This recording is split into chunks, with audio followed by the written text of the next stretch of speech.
Now that our walnuts are chopped, it's time to add them to the batter.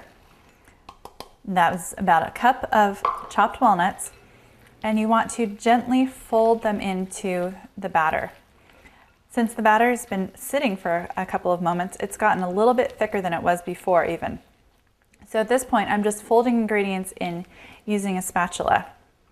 Next, and our final step, is adding our raisins. You can see that I've strained them, saved the orange juice, which is perfectly fine for you to drink now. And I'll be adding those in as well. These you want to also just carefully fold in, trying to get them throughout the batter. You want to make sure that pretty much every bite that you take of this delicious bread has some raisins and walnuts in it.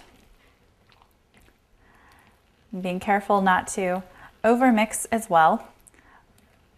Like I said, you don't want to have a perfectly smooth batter. You don't want to mix it too hard. It's one of the reasons why we're doing it by hand instead of in a mixer, because it doesn't have to be perfect.